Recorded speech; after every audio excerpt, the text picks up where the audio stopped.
Olá, bem-vinda e bem-vindo. Eu sou a Clara. Isso mesmo, C-L-A-R-A. Creative Language AI for Reflective Augmentation. E eu sou o Joca AI, o clone de voz gerado por inteligência artificial do Joca Torres. Este é o Beyond the Article Expanded by AI, um podcast onde o pensamento de produto encontra a inteligência artificial. E este é o nosso 5º episódio.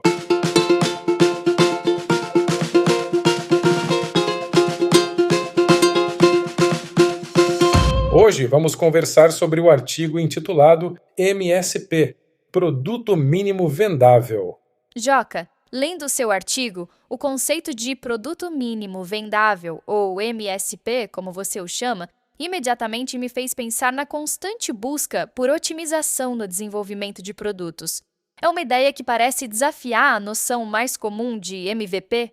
Exato, Clara. Essa reflexão sobre o MSP, ou Minimal Sellable Product, surgiu de uma conversa com o Jeff Kellan e a Tatiana Dutra Pérez. A pergunta é simples, mas muito poderosa. Em vez de construir um produto mínimo viável, ou MVP, por que não pensar em um produto mínimo vendável? A diferença fundamental está no foco da pergunta. Com o MVP, a gente costuma perguntar: qual é o mínimo necessário para validar uma hipótese? É um questionamento mais voltado para a viabilidade técnica ou de funcionalidades. Com o MSP, a pergunta muda para qual é o mínimo necessário para vender. Essa mudança de perspectiva é crucial, porque desloca o foco da capacidade de construir um produto para a capacidade de criar algo pelo qual os clientes estejam realmente dispostos a pagar. Essa distinção é muito clara e, ao mesmo tempo, um pouco assustadora para quem está acostumado com a segurança da construção.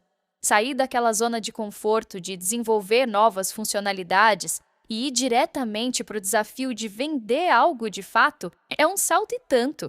É como trocar a segurança do laboratório pela incerteza do mercado.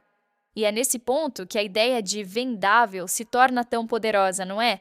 Ela nos força a confrontar a realidade da demanda e do valor percebido pelo cliente desde o início.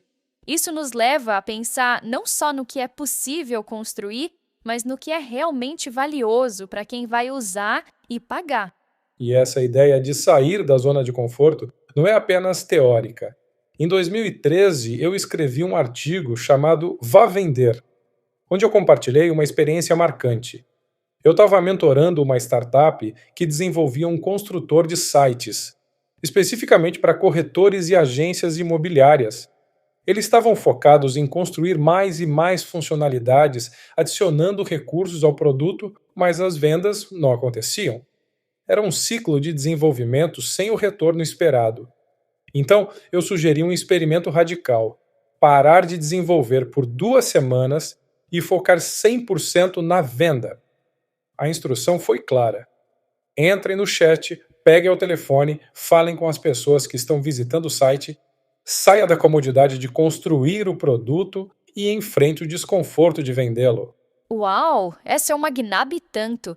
Parar o desenvolvimento para focar só nas vendas, especialmente quando se está acostumado com a cultura de lançar mais features, deve ter sido um choque para a equipe. Mas imagino que a descoberta foi transformadora. Essa é a essência do MSP, não é? Enfrentar o mercado de frente, sem a rede de segurança de ainda estamos construindo. Foi exatamente isso, Clara. E o resultado, em termos de volume de vendas, foi excelente. Em apenas 2 semanas, eles venderam 50% do que haviam vendido em todos os meses anteriores juntos. Isso por si só já seria um grande sucesso. Mas o verdadeiro ganho foi o aprendizado. Eles perceberam que o problema real que os corretores de imóveis enfrentavam não era a falta de um site. Eles já tinham sites ou podiam criar facilmente. O problema era gerar leads qualificados. Com essa percepção, eles expandiram o portfólio e começaram a oferecer marketing digital como serviço. Que virada de jogo incrível! É fascinante como a experiência de venda direta e focada revelou uma necessidade de mercado muito mais profunda e lucrativa. Eles não só venderam mais, mas entenderam o que realmente vendia. Isso demonstra o poder de priorizar o vendável sobre o viável. Eles descobriram seu MSP de forma prática e, a partir daí, puderam construir algo que realmente resolvia um problema de mercado, gerando valor real para os clientes. É uma prova de que a inteligência do produto muitas vezes está lá fora, no contato com o cliente, e não apenas nas salas de desenvolvimento. E o curioso, Clara, é que essa abordagem não é um caso isolado do passado. Tenho ouvido falar de outras empresas adotando a mesma lógica recentemente.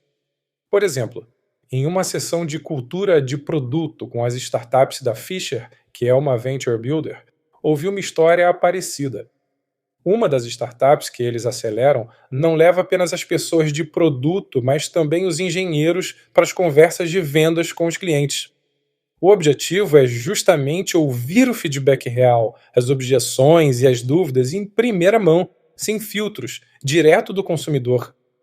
Isso é genial! Levar engenheiros para as conversas de vendas quebra as barreiras tradicionais entre quem constrói e quem vende. Garante que a equipe de desenvolvimento entenda a dor do cliente na sua essência, antes mesmo de pensar em soluções complexas.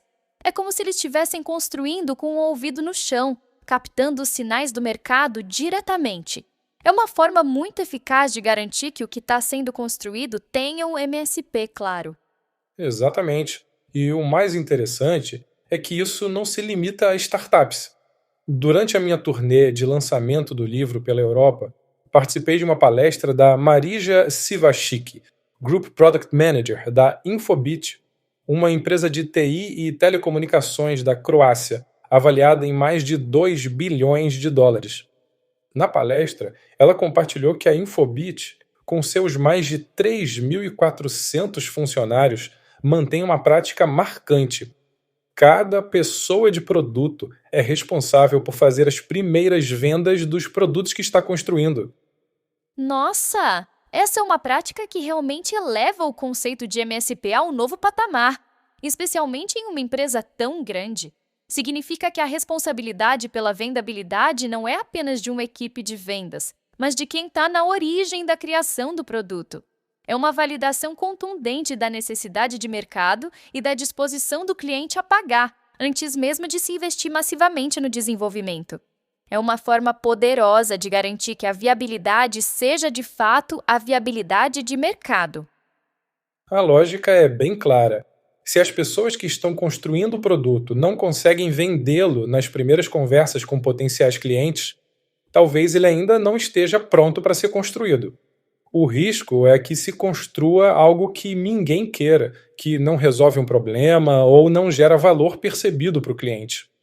Essa abordagem força a equipe a focar no que realmente importa para o cliente, no mínimo que o cliente está disposto a pagar, e não apenas no mínimo que é tecnicamente viável.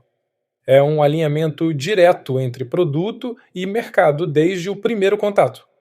Em conclusão, Clara, o artigo ressalta que, embora os MVPs tenham seu valor, muitas vezes eles validam apenas a nossa capacidade de construir e não a nossa capacidade de vender.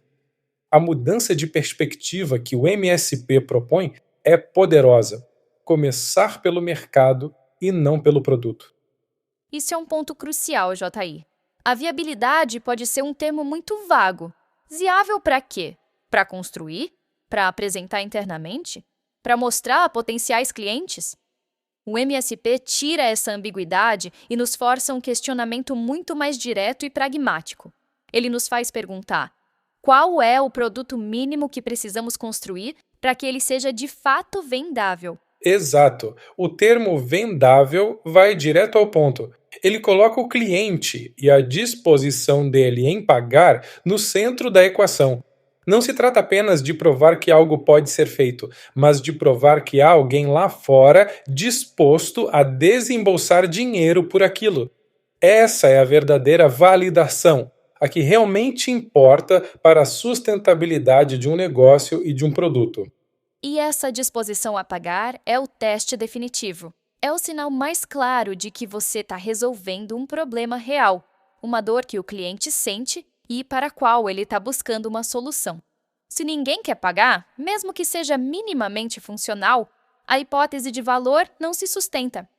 O MSP nos força a essa realidade, a essa conexão direta com o mercado, antes de investir tempo e recursos em algo que talvez não tenha demanda.